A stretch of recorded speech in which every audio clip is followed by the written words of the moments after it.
Hey, ReefDVMs here, coming at you with part 3 of the Little Red Barn project, putting the steel on.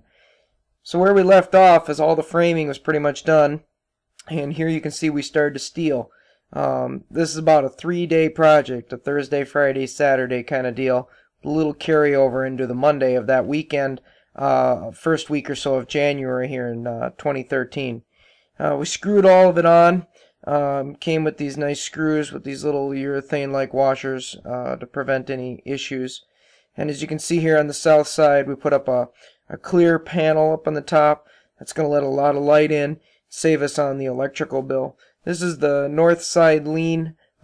These are very easy walls to steel, really. I mean, just follow your 2x4s right down the side and do it. While we were doing this, I was also hanging lights. I put up the 8-foot fluorescents in the main barn, and on the lean I put up some 4-foot fluorescents. I still got a couple LED halides to get up there, so I want to do that later when it's warmer.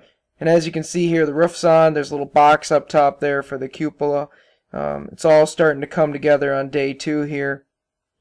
It's 70 feet long, so it takes a little bit of steel to do this, but again, it's fairly easy to do.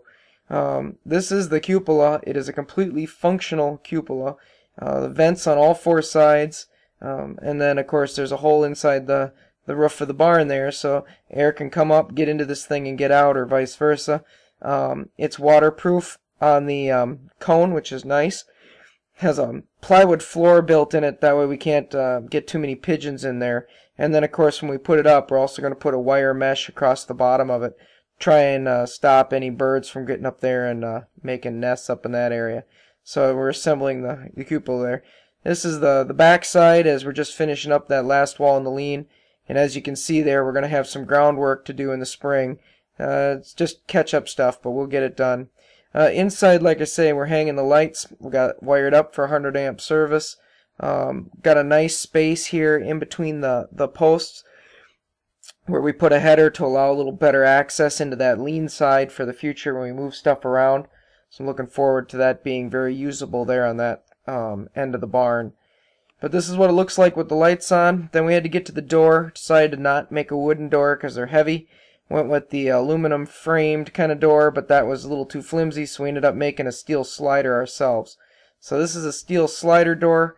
It's got roller glides on the top and a track on the bottom. There it is with it up. Don't have all the trim on it, but we'll show you that in a minute. We also put up a little security light on it, which, it's just nice when you walk up, the thing automatically turns on. So here we are drilling the last hole. This hole had to be 4 feet down just like everything else. And of course this is where the center part of the track is going to go for the door. Took us a little while to get this drilled because of the 24 inches of frost, but we did get through it. Again, a little bit of a pain. Really had to work the skid steer because the ground was so frozen. But once we get past the 24-inch mark, it didn't take too much, and we were down there. And we were able to put that post in there on a piece of concrete with some concrete around it and get it to hopefully firm up here in the next few months as the moisture leaks into that dry concrete. Here we are back on the inside. Got the thermometer gauge up. Got the intercom system and the alarm in it. It's all wired up with the exception of a couple lights that I'm still missing. It has no concrete in it, so I'm going to have to fill it with about 3-4 inches of sand, and then we're going to put some concrete on in the barn for flooring. So that's got to come, but we can't do that in Minnesota weather like this. It's about 16 below out here right now.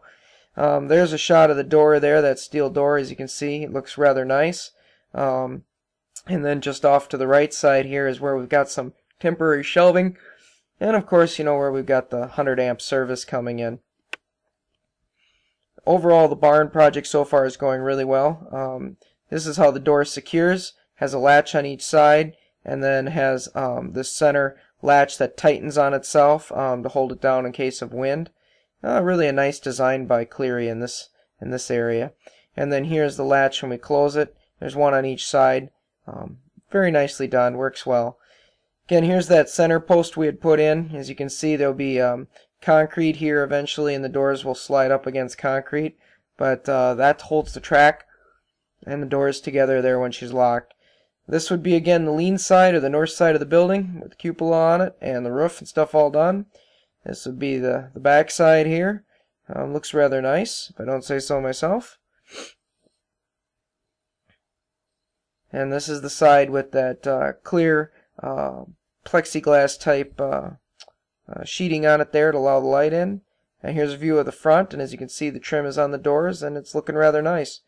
There'll be one more video, folks, probably in a few months when I can lay some concrete down and finish the lighting.